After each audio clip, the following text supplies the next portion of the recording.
PSSI beberkan kisi-kisi dua pemain keturunan incaran yang diproyeksikan bela timnas Indonesia, umur sudah matang.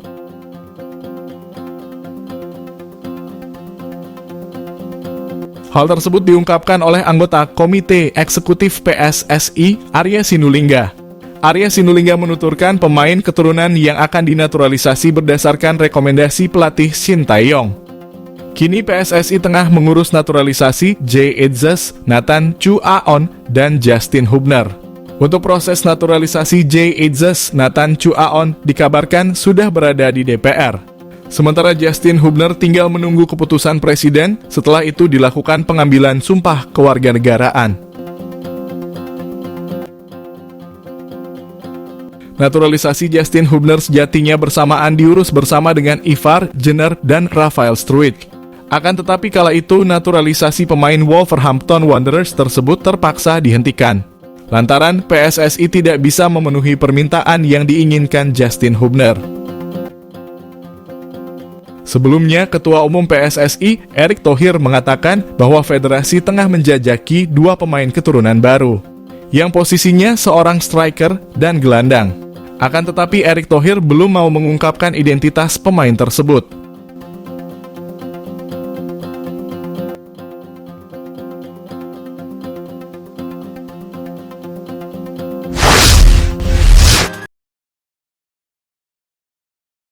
Kehadiran pemain keturunan dongkrak motivasi di timnas Indonesia, Dendi Sulistiawan, bersaing secara sehat. Penyerang Bayangkara Football Club, Dendi Sulistiawan, menilai kehadiran pemain keturunan di timnas Indonesia berdampak positif. Terdekat, timnas Indonesia yang menempati grup F putaran kedua kualifikasi Piala Dunia Zona Asia bersama Vietnam, Irak, dan Filipina akan memulai perjuangannya. Laga diawali menghadapi Irak dan kemudian timnas Indonesia bersua Filipina. Dalam menatap dua laga tersebut, pelatih Shin Tae-yong memanggil 27 nama. Termasuk 6 pemain keturunan berada di dalam skuad timnas Indonesia.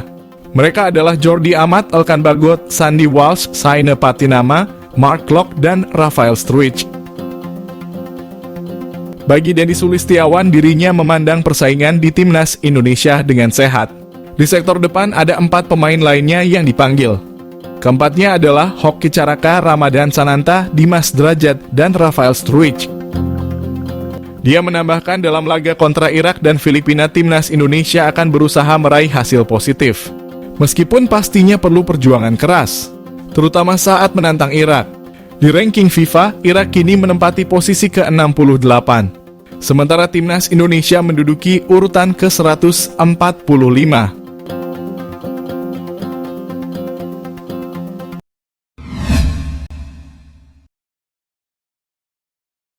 Tiga nama sedang diproses Shin Tae-yong tumpuk pemain naturalisasi timnas Indonesia di posisi bek.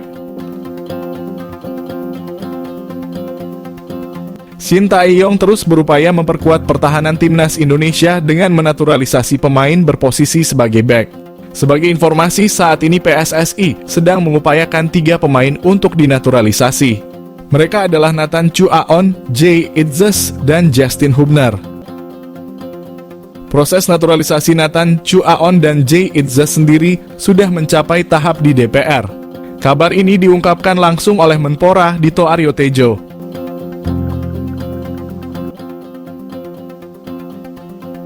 Tak berselang lama, kabar mengejutkan diumumkan PSSI.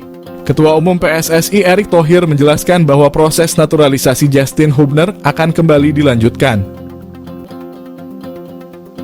Sementara itu, hal ini tentu bakal membuat lini belakang timnas Indonesia semakin padat dengan pemain naturalisasi. Seperti yang diketahui, 3 pemain di atas merupakan pemain yang berposisi sebagai bek. Jay Itzes berposisi sebagai bek tengah. Nathan Chu Aon merupakan bek sayap kiri. Sedangkan Justin Hubner juga berposisi sebagai bek tengah. Di posisi bertahan sendiri, timnas Indonesia sudah memiliki pemain naturalisasi lainnya. Seperti contohnya yakni Jordi Amat, Saine Patinama, hingga Sandy Walsh.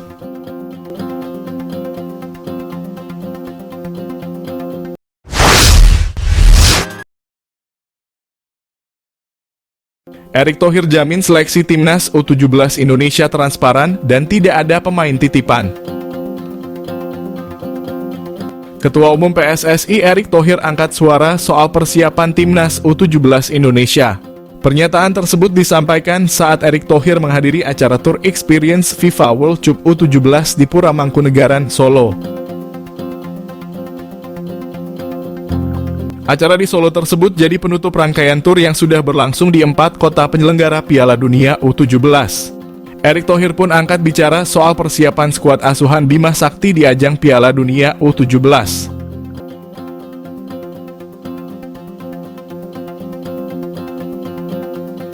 Pada ajang Piala Dunia U17, Timnas Indonesia tergabung di Grup A. Timnas U17 Indonesia bergabung dengan Ekuador, Maroko, dan Panama. Meski ketiga negara tersebut bukan kiblat utama sepak bola dunia, tetapi Timnas U17 Indonesia tetap tidak boleh meremehkan lawan-lawannya. Pasalnya, tim-tim di level U17 berpotensi lebih menakutkan daripada tim-tim dari negara-negara raksasa sepak bola macam Brasil atau Inggris. Erick Thohir menjamin bahwa seleksi Timnas U17 Indonesia transparan. Hal tersebut berarti bahwa tidak ada pemain titipan dalam skuad Timnas U17 Indonesia saat ini. Sebagai bukti, Erick Thohir pun menyebut nama Tonci Ramanei dari PPLP Papua. Tonci sendiri lolos sebagai salah satu dari 21 pemain skuad yang didaftarkan Bima Sakti ke Piala Dunia U17. Sosok Tonci sendiri berjuang keras agar bisa mengikuti seleksi. Erick Thohir pun menyebut bahwa Tonci bahkan tidak memiliki sepatu untuk berangkat menuju tujuan seleksi. Selain Tonci, Erick Thohir juga menyebut dua nama pemain diaspora. Keduanya adalah Amar Brkic dan Wilber Jardim. Wilber Jardim sendiri main untuk klub Sao Paulo di Liga Brasil. Sementara Amar Brkic main di Hoffenheim di Liga Jerman.